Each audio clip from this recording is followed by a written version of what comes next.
The woman you are about to see has done more to protect your rights than probably anyone you will ever see or meet.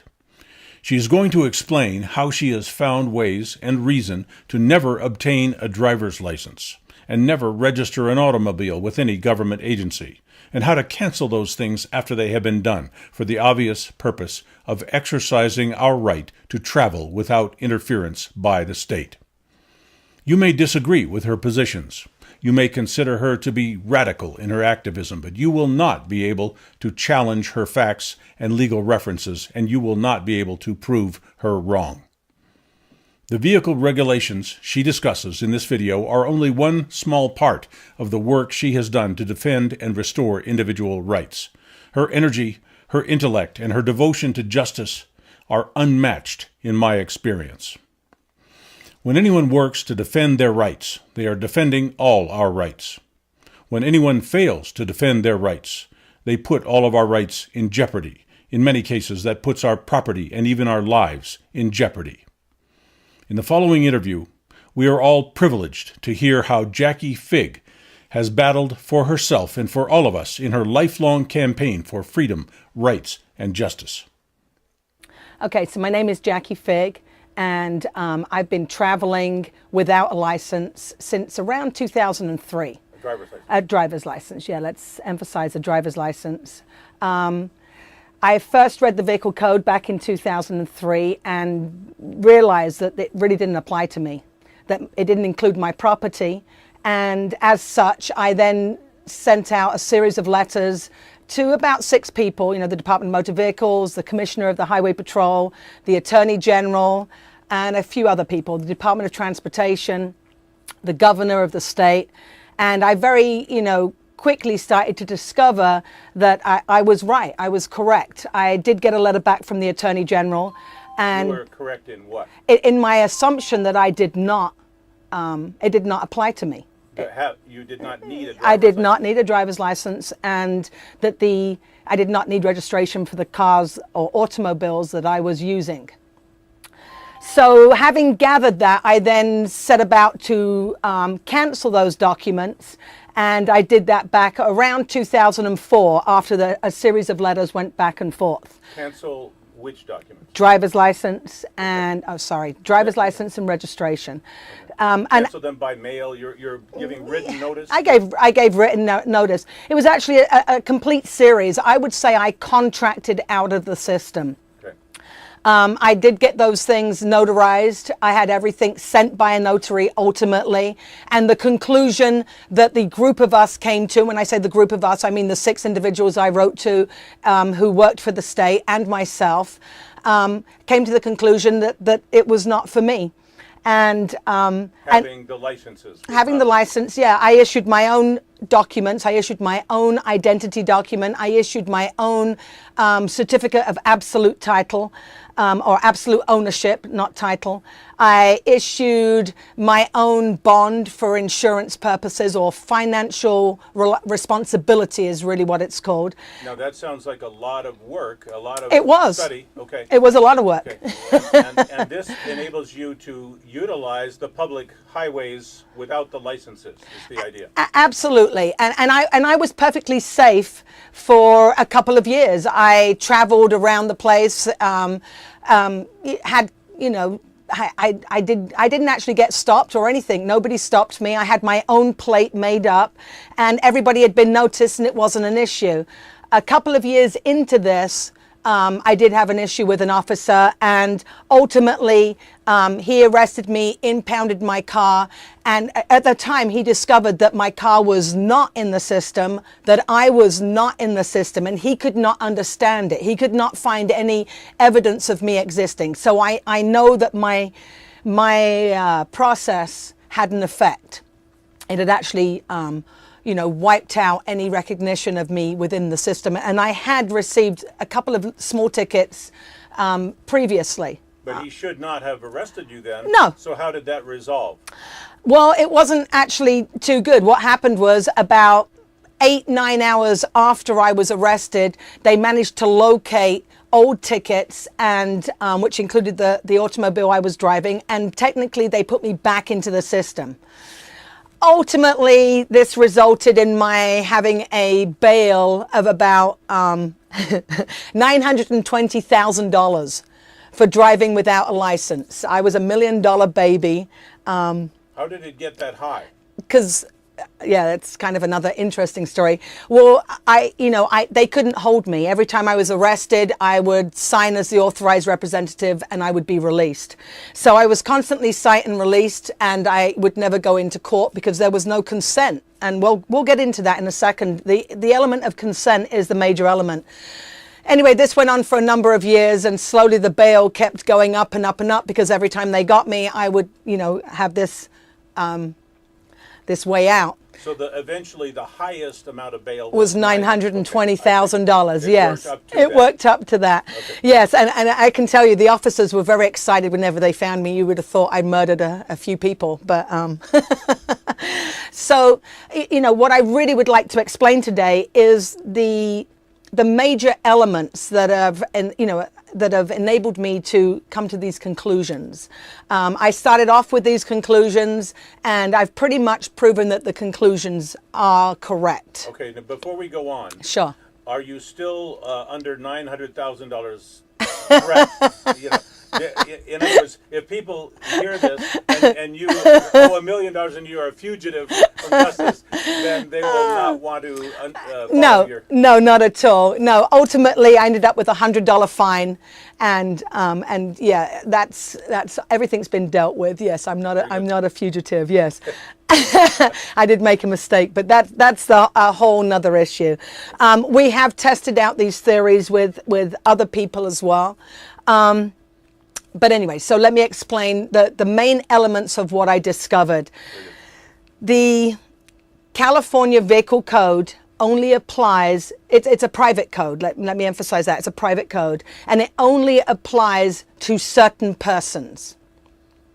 It only applies to certain property within a certain location. We think it applies to all of us, everything, everywhere. We're wrong. It's a belief system. It's definitely a belief system, and I would say, many police may have that same belief system too. Probably all. Probably all of them. They're enforcing. They're specifically hired, or they're hired for their specific beliefs and attitude. They're not going to hire somebody that's timid or anything. So somebody who's a control freak, who really likes to assert themselves, and that's what they do. And they're told that they have this power and authority. For instance, they'll be told, you have power and authority throughout this state. I don't disagree with that statement. However, we need to look at what is this state. So this state could be something different than what we all think it is. It is.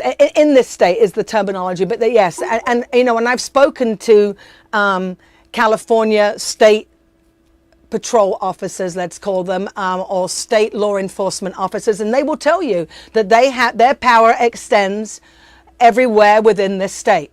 And they are flat wrong. No, they're right. Okay. It does extend to everywhere within this state. But we have to understand what this state or means. what within this state means. How is that defined? Absolutely. Let's get to that. Let's first look at the person upon which the vehicle code applies. So I'm going to read a section of the vehicle code which tells you. Very good.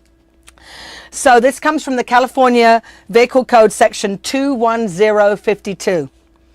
The provisions of this code applicable to the drivers of vehicles upon the highways apply to the drivers of all vehicles while engaged in the course of employment by this state, any political subdivision thereof, any municipal corporation, or any district, including authorized emergency vehicles subject to those exemptions granted such authorized emergency vehicles in this code. So most people literally do not fall in those categories. No, technically, the vehicle code is, like I say, a private code, and you have to kind of look at the history of the vehicle code. Originally, it was a place for us to keep information on our collective property. So the car that the sheriff is driving, the car that our other officers use, public officers, absolutely. It was not intended for our private property. Original jurisdiction for that was filed with the Secretary of State, and it was like $2 for the entire time that you would own your car. And we'll call it an automobile, which is really the proper terminology for it, not a motor vehicle, which is something totally different. So automobile would be everything, and motor vehicle is a very minute portion of that bigger pie. Of those objects. That property. Yeah. So that tells you the person that the vehicle code operates on. Applies to. Yeah, and so now you'll be wondering, well, how did I get into that? And we'll get to that in a moment on how you get roped in on this. The second thing we need to look at is the actual property, because you have to understand that the vehicle code is divided into two elements. We have the Department of Motor Vehicles, which is the first section of the code, and then we have the Highway Patrol, as we call it nowadays, that's the second part. The original name for the Highway Patrol is the Enforcement Division of the Department of Motor Vehicles. Just so you can understand that, that's its original intent. When you actually read the entire code, you'll see in that section what their main job is. Their main job is to report to Congress.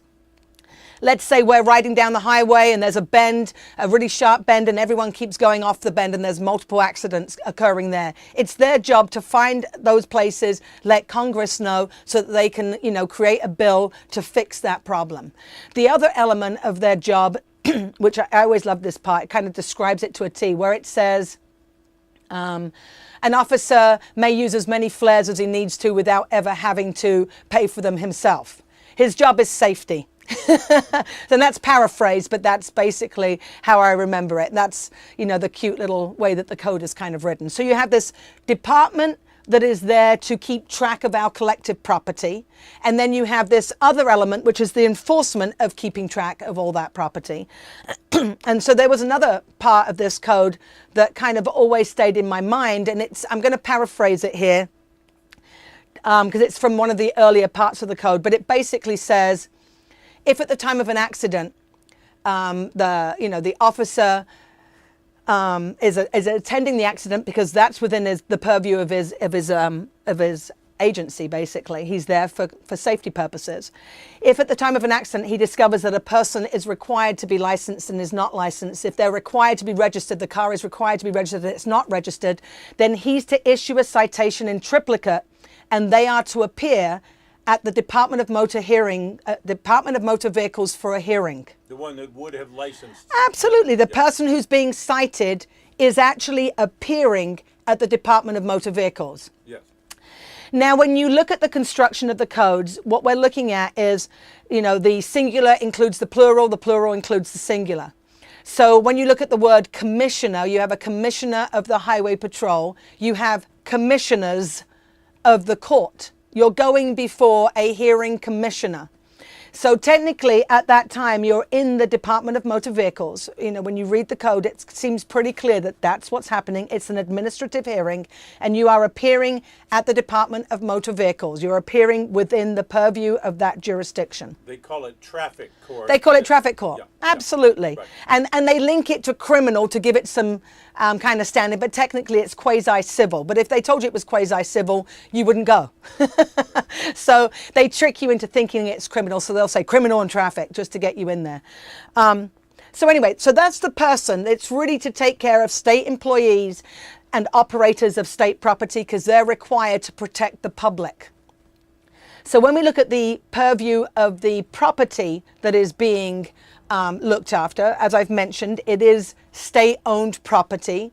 But if we look at the vehicle code, so I'm going to read this section right here, and this comes at 260. So besides the state property, this is the other element that is regulated. California Vehicle Code 260 states in Section A commercial vehicle is a motor vehicle of a type required to be registered under this code, used or maintained for the transportation of persons for hire, compensation, or profit, or designed, used, or maintained primarily for the transportation of property.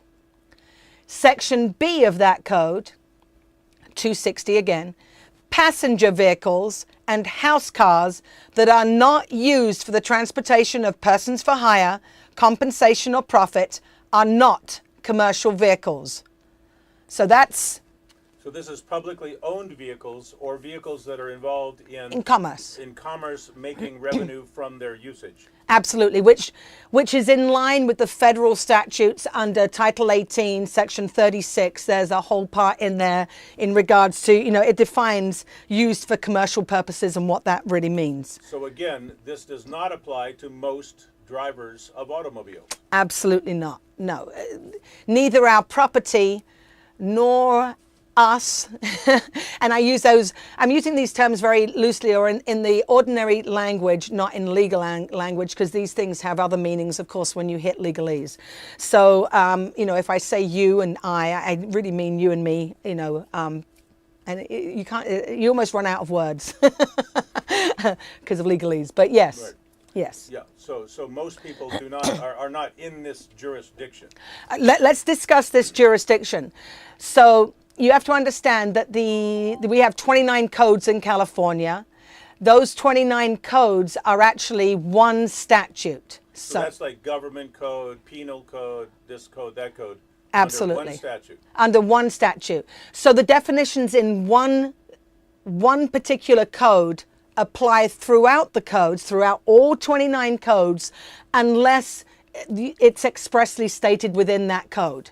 So for instance, and it makes sense when you do that, because for instance, if you go to the Business and Professions Code, if I'm going to talk about contractors, when I say, if you come and get a contractor's license, then you're the person I'm now referring to in this part of the code.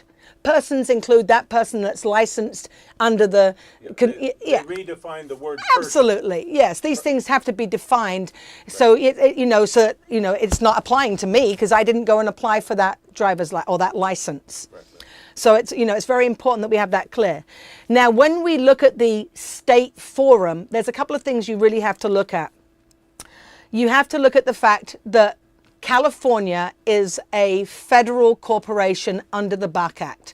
All the states are considered federal corporations. State of whatever state is a federal corporation. So one of the things that you need to look at is the taxing forum, which is where all of the codes gain their location. That's where they're all located at. This is where all the laws actually apply, unless they say otherwise.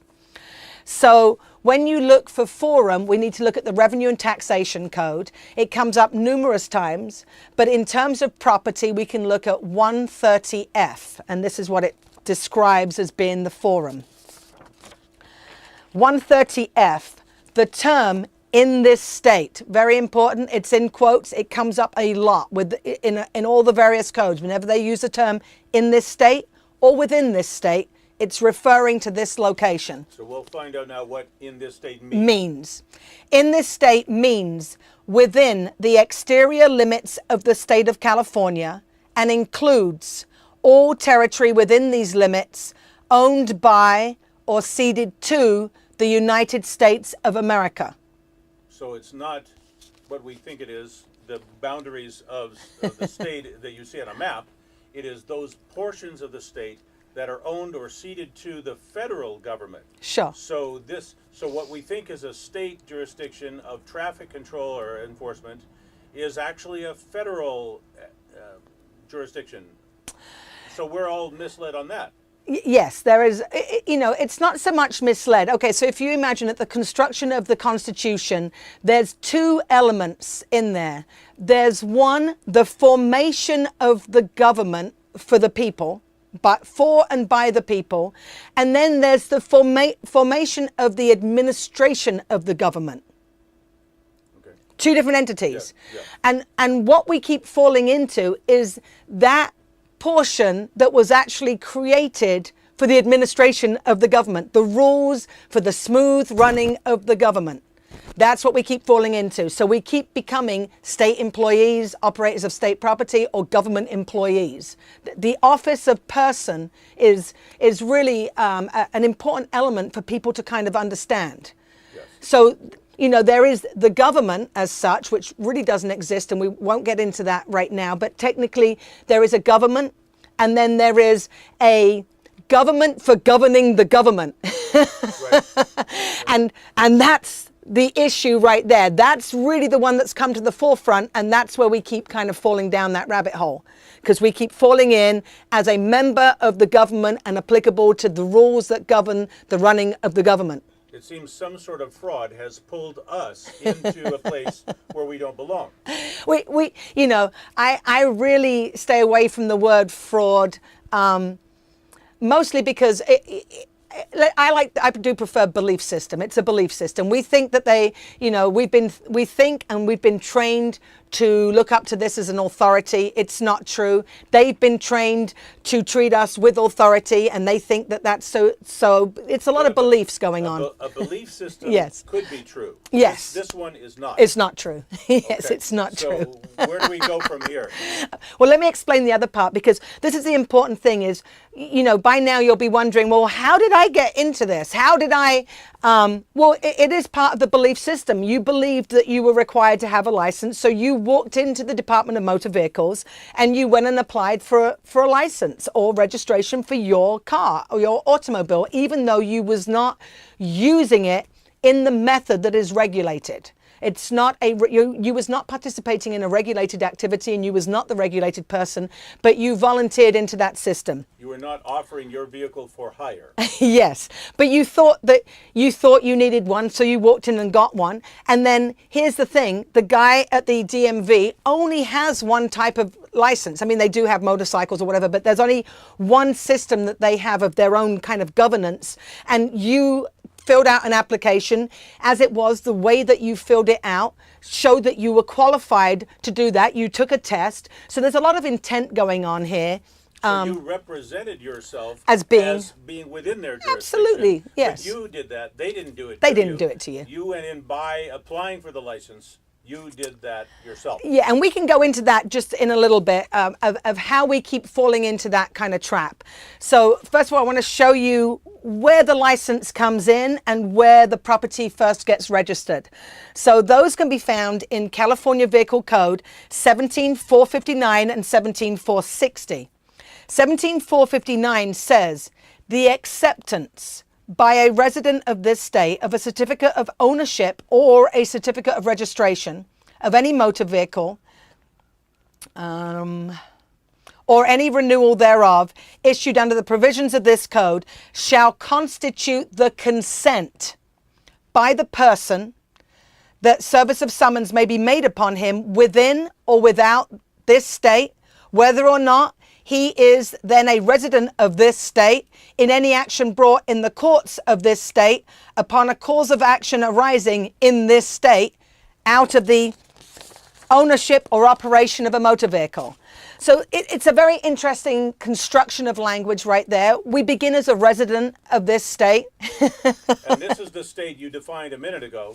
Yes. Which is not really a real state. It's sort of a ceded areas to the federal government. Yes, and you know, and just to very limited. This is not, you know, really relevant in the sense, but it's important to understand back in the 1860s, actually the land was ceded away from the United States of America. Any of you that have got land patents and looked at those, the land was actually ceded away, and now they're talking about land that's been ceded to.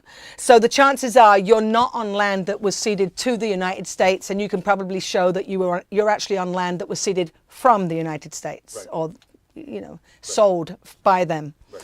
So the other section, CVC 17460, is very similar in nature. The acceptance or retention by a resident of this state of a driver's license issued pursuant to the provisions of this code shall constitute the consent of the person that service of summons may be made on him within or without this state, whether or not he is then a resident of this state, in any action brought in the courts of this state upon a cause of action arising in this state out of his operation of a motor vehicle anywhere within this state. So only by applying for the license Yes. are you becoming Consenting. subject to that. Yes, so acceptance implies there's a choice. Consent implies you've now consented to be the agent for the service of process, so you will be brought into the courts. And why does the state need my consent to enforce upon me? It is a civil action. They are required to have your consent in the first place. You have to agree to go into the courts. And even that, none of these things are in concrete, shall we say. You can still escape. But it just makes it more harder. If you have a driver's license, you've already consented that service of summons. Now you need to go into court. It will go to a warrant. There's other fail-safes that they have to really drag you along into the system. If you don't have these two contracts to begin with, the license and the registration. The license and the registration, there's really not very much that they can do. They can issue a fine. That's if they even issue a ticket. Generally, without the consent, there's nowhere that they can go. They can't issue a warrant. They can't issue a warrant. So we've looked at this. We've looked at two particular elements. Like, for instance, for most of us that are now old discovering this, and you decide that you're ready to get rid of these contracts, we have other things to overcome. There's a lot of presumptions and assumptions out there. So if you're caught traveling around in your car without a driver's license, it will be the assumption that you forgot to renew it. So that's one element you need to overcome. If you are young enough and you've never had a license right now, this is really important for you guys, because if you've never had one, and let's say you actually get stopped, what will happen is they will issue a ticket and you will get this weird number in the place of where it says driver's license. Now you don't have one. But what happens is the DMV has a little office that is a presumptive office. It's sitting there waiting for you to get a license. And so they issue it's called the issuance department. They're issuing you with a number just in case you decide to go get a license. Now, how do they know you exist? Because you just gave them your name. At the traffic stop? At the traffic stop, you give them your name. The officer will issue a ticket. The ticket will have a bogus number on it, or a number that you don't recognize. It's not really bogus to them. We have done some research on this, and it comes from the DMV's issuance department, and they're sitting there waiting for the application. Now, so far, it's not a problem. There probably won't be a court case. We have not seen court cases happen at this time. So you'll have a date to appear, but when you actually look, you'll find out you've never consented. The best thing you can do with that right there is to send it back and say, I don't consent. That's one way of handling it. If what we found is later on, if you go get a license, if you apply for a license, any tickets that were created with the issuance of that, it's not even temporary, but it's pending license. The number they made up. The number they've made up. If they can link you at that address of that age and all those things to now your application, you're now culpable to all those past prior. Yeah. Yes. So it's very ingenious, the little system they have set up. And this is definitely, it applies only to California. Other states don't have these same things. If you don't register your car, it's assumed that you no longer want registration. In California, of course, it's assumed that you forgot to renew it, that somehow, you're incompetent and something. Life happened and you forgot. So, there's all kinds of past dues, fees and whatever not that they'll try and wrap on you. But yeah, in other states that doesn't apply. I think it's a nice little point for me to mention right now.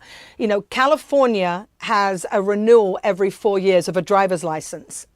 They're at risk of losing jurisdiction every 4 years, except under these presumptions of law that they create, that is only for California. Other states don't do this. In England, which is where I'm from, the license is issued for life. It's good till your 75th birthday, because England did not want to risk losing jurisdiction.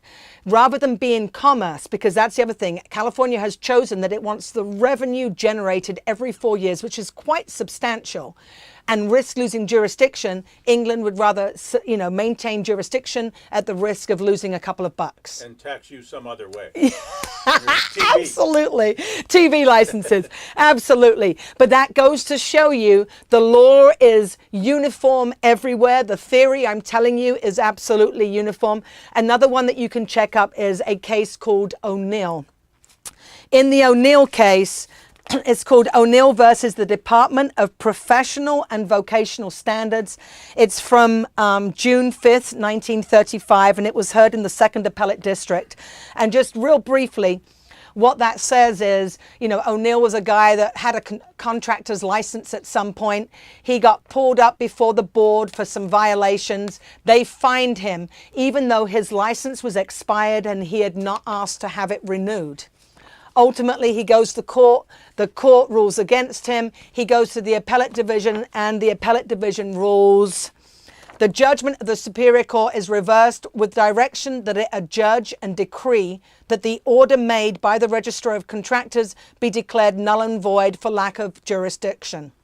And what about that he was engaging in construction activity without a license? That doesn't, that becomes a personal contract issue. If I hire you to do a job for me and you don't do it, then I can take you into court.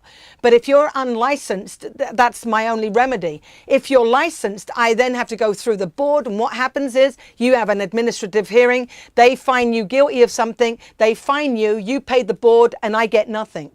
Yeah, so if he's not licensed, the only issue is he has to tell you he's not licensed, or not tell you that he is licensed. Yes. Otherwise, there's no complaint on the part of the government. Yes. Because you're just engaging in rightful activity. Absolutely.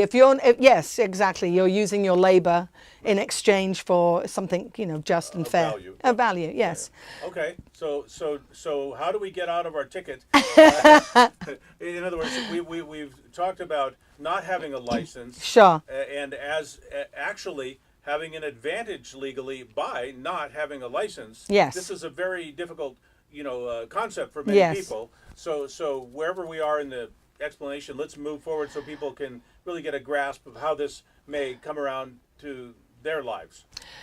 Yeah, okay, so, I've gone through quite a few traffic stops and a lot of issues, and with court. This is by far the easiest way of dealing with it, is by not having those contracts to begin with.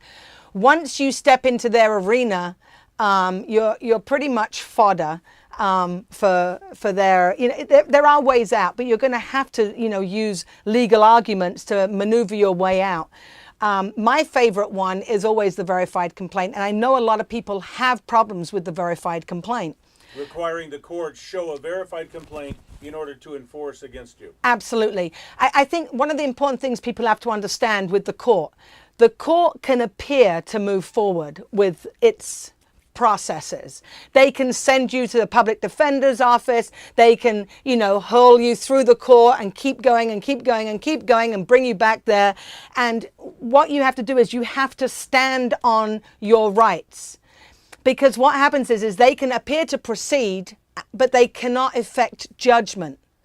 And so you think they're actually about to put you in jail, or about to fine you a huge amount, yeah, or about to do this? They're threatening it. They've got everything it's against called you. Going through the motions. Yeah, but actually, unless they have the verified complaint, and unless you are demanding to see it, yes, then if you haven't waived your right, they can't quite finish off. Is that the idea? Yes, and you have to know the local rules of where you are. So it's very hard for me to tell you this is what you need to do, but you need to know the local rules. Some of the local rules, for instance, San Bernardino has it that you had to stipulate for a commissioner or a hearing officer to hear the case. In Riverside, for instance, it's assumed you agree to that unless you object.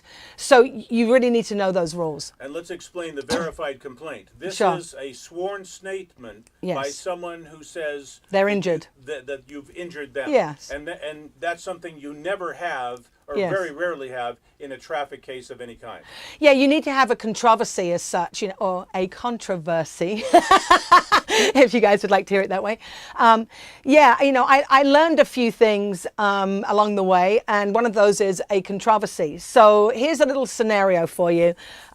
Somebody calls the police on you. Domestic dispute is a very common thing. Someone calls the police and the police come out. And they say to you, hey, what's going on? And immediately you start running your mouth. This person's done this. This person's done that. Great. They now have an argument ensuing. If you turn around and say, well, do you have a complaint? It will stop them in their tracks. So you can see that without a complaint that needs to be verified by the other party, the police cannot proceed. And the police officer may think that by witnessing you rolling through the stop sign, that he has a complaint. He has a complaint. He doesn't. But he doesn't because he's not injured. He's not injured. And not only that, he can't be the witness, the police officer, and all the parties to it. I mean, you hear that a lot. He can't be everything.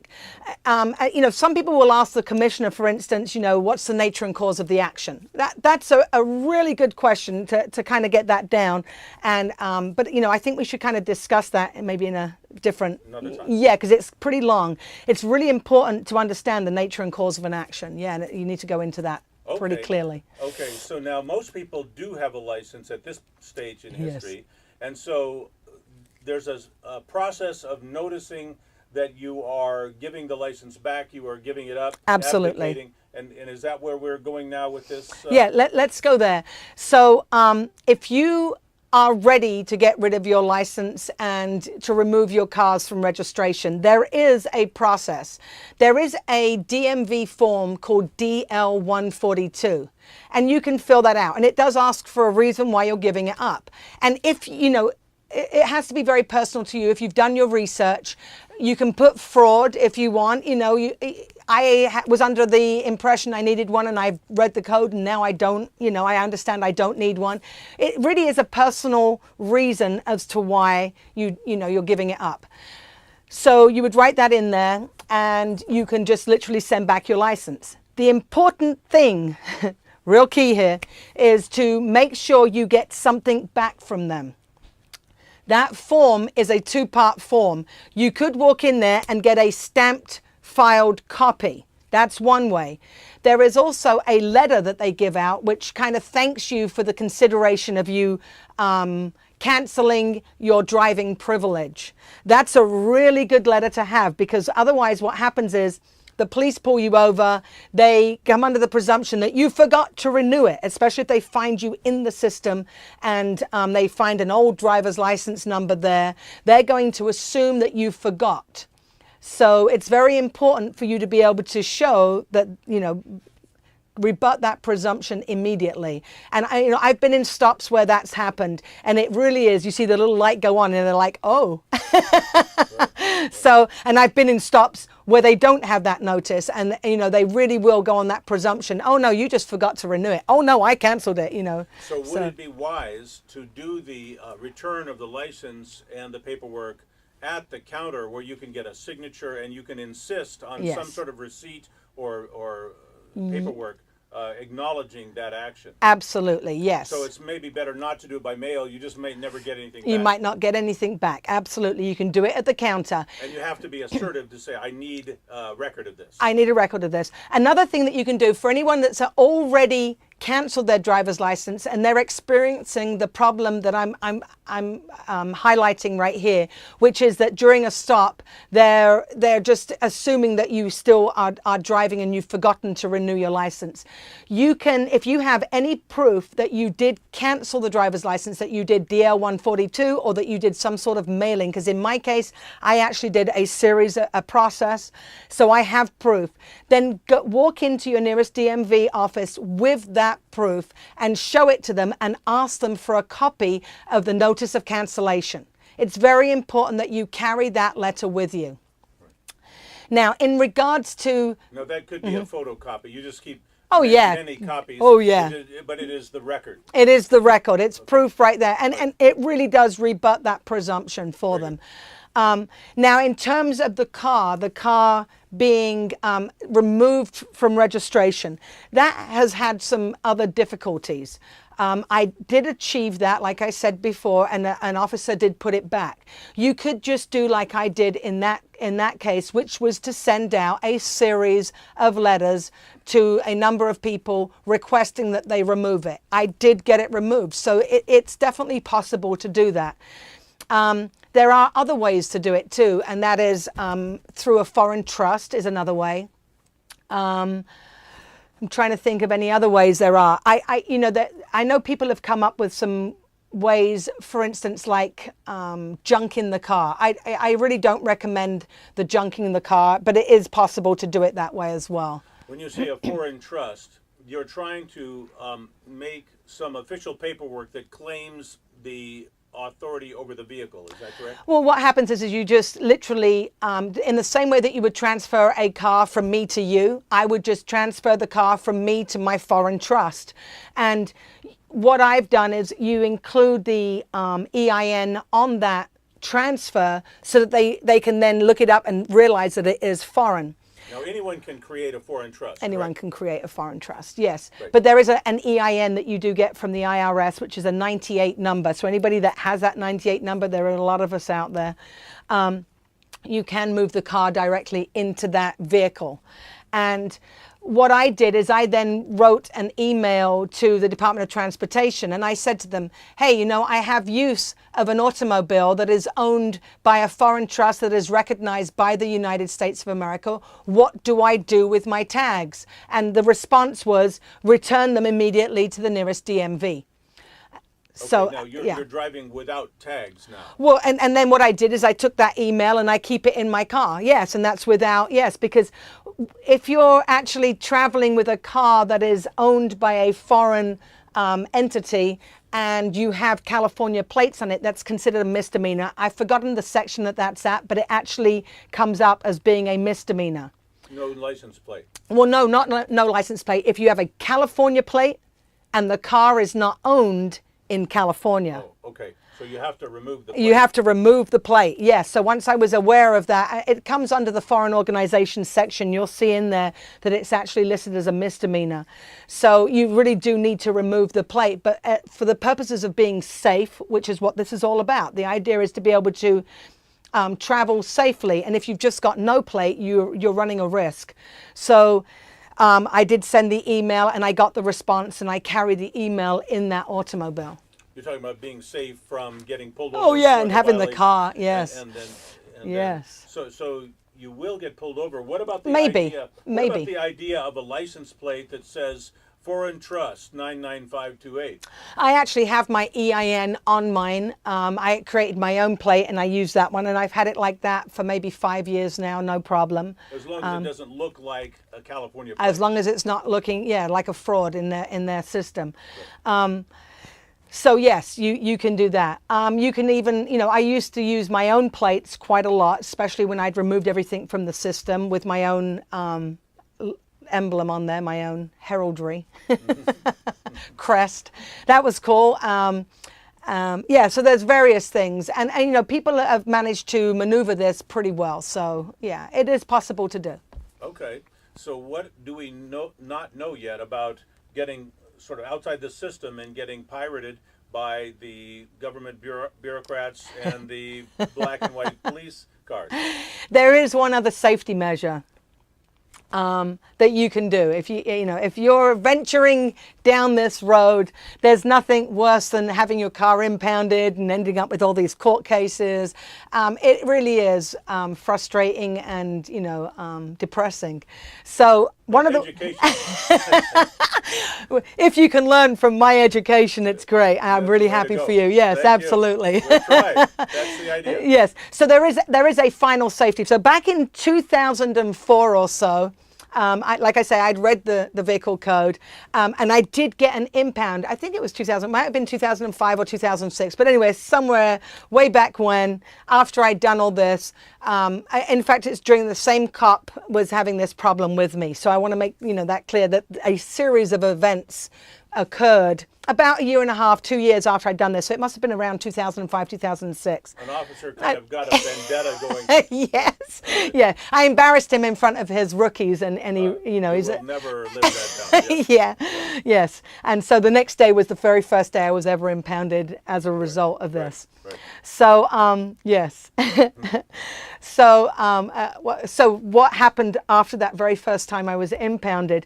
I was already aware under California Vehicle Code Section 4021, a repossessor may, repossess a car without the need of registration and stuff. So I went and repossessed my car with a security agreement. And you went to the impound? the impound yard, yes. Where do you get a security agreement to repossess your car? Well, I hate to get into the straw man thing, and so there's a lot more to this. But yes, between myself and myself and Irene, we did have a security agreement. I'd actually had one for quite some time, so it was already created, and the car was already within that security agreement.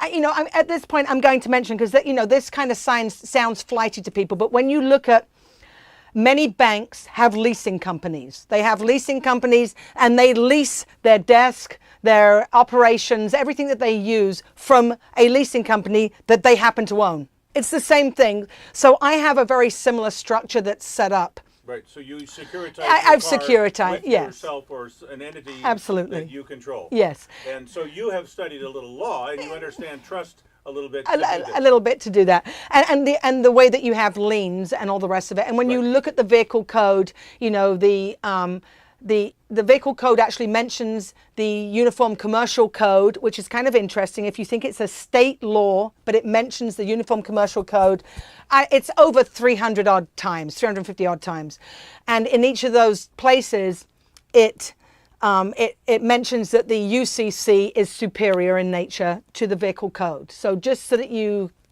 kind of get an idea of that. So what is in the UCC that we need? Yes, there are a couple of sections within there. Certainly the idea of liens is within there. Well, there's really only a possessory lien that exists in the vehicle code, but the idea of a security agreement and all those things would be in the Uniform Commercial Code. So So I created a security agreement, and I went to go pick up my car, and I said, I'm here to repossess the car, and so the woman says to me, do you have a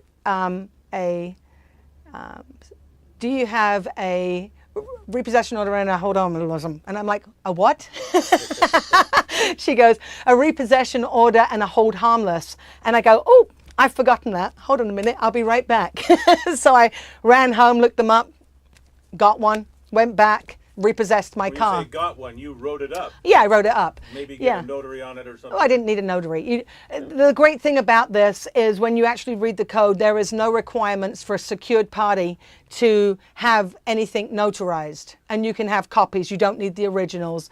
And yeah, we repossessed my car, so. And did you pay the impound fees? You have to pay the impound fees. That's a private deal. But you could go after the officer later on. I didn't at that time, but that's where your remedy would lie, would be really with the officer. Although many people take the impound yard to court. I'm not sure if I've heard of any successes. I would be interested to hear of any successes. And I'm of the mindset that I want my car quickly. So you came up with a way where you were supposed to come in with a court and police approved no police approval necessary. Release of your vehicle. Yeah. And you found another form of security trust that is just as valid to the impound lot. Yes. Yes. Yeah, I found a way that I could repossess my, I'm calling it my very loosely there because it's technically the way that it was owned. Actually, I had the certificate of absolute ownership, so it really was mine at that time. So the impound lot was holding your car for the police, actually. Yes. And the police were hoping and expecting for some registration revenue from you, which you denied them by coming up with a legal way to bypass that. Yes, and you do bypass the police department. Usually what happens is you have to go to the police department and you get a release. In this instance, I was not required to get a release. And it's a really nice little system to have set up. I would be, within groups, we should have these things set up. And even in the case that, if I was arrested and my car was impounded, somebody else from the group could actually go pick it up. Right. So I think, I think it's really important. We're always coming from behind. Yeah. They're always grabbing our stuff and we're having to, get it back. And this is a way of kind of securing it and having that extra protection. So, and as you say, it's good to network and develop yes. groups, and you've been very active with groups as well. Yes. And so that's something everyone should look at, is who else will understand this, who else might help me and cooperate in yes. this, and who else could I trade favors with, so yeah. that we could present a united front against this kind of revenue schemes that are being worked on us. Exactly. Ideally, you won't have this problem. If you don't have a driver's license, you don't have the registration contract, the acceptance and consent. If you don't have those two elements, you shouldn't really have the problem. However, we know that there are officers out there that don't, you piss them off, something happens, and they're in that belief system. They're going to impound your car. It's nice to have something set up as a backup, and this is a kind of nice way of doing that. So. And would you say that when police act, it sounds like they're really committing a crime? I mean, they're seizing property, they're putting you through nuisance, they're violating your liberties, and they're doing so criminally. And when we say based on a belief system, that's not the law. That's a belief system. They don't have the law on their side. They think they do, and they don't. Is that correct? Well, yes and no. If we have contracted in, then they generally do. If we have not contracted in, they really don't. They do not have that right. This is quasi-civil. It is not criminal in nature. The Supreme Court has recently ruled on the civil forfeitures, and they're really erring on our side right now. This all started, I think it was around 95 when the Safe Streets Act came out with Clinton. I was first impounded very shortly after, and back then they didn't even have proper forms to give you. So, I've complained, worked the system, worked things out, quite a lot. I think I was probably one of the first ones, and it was because of, my complaints and stuff that then they started to have, proper citations that were in line with the law. I didn't get it compensated, but they did correct their failures.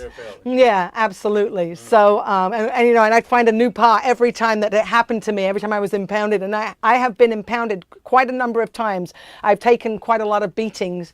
And yes, and I feel comfortable that where I'm at right now is actually a really good place. And I'm happy to share this with others. I think what I may call this video is the bravest woman in the world. You are quite the fighter. It is quite funny, but yes. So I have been through quite a lot on this, and learned to maneuver that through pretty well. So yes. Well, that was some fabulous information. Thank you. I'm sure people could watch that once or twice or three times and start to absorb that, because there are some things you mentioned where you do have to go down a little bit of legal study on, and you have to understand. Any final comment on how people might proceed who, may not know the steps to take? Sure. Make sure that you understand who you are, the property that you have, and where the location where you are.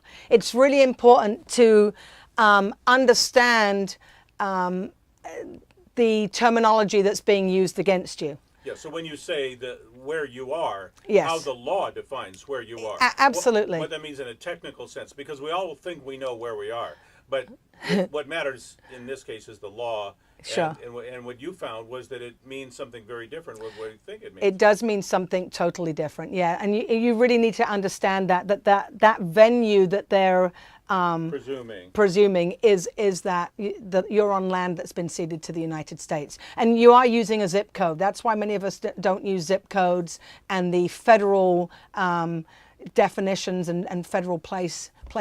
Yeah, exactly. And here's the thing: when you look at, like, there was some confusion as to whether it is a state or federal issue. When you look at police cars, what does it say? It says CA exempt. CA, car, is a federal designation. Meaning California. It doesn't necessarily mean California. California is the actual geographical location. State of California is the federal corporation. And so, you know, and CAR is a layer within that whole section, right? CA is the federal. All its own. Absolutely, that's the federal designation for the state of California. Okay. Okay, All right. So are we good for now? I'm good. Thank you so much, You're welcome. Jacquie Figg.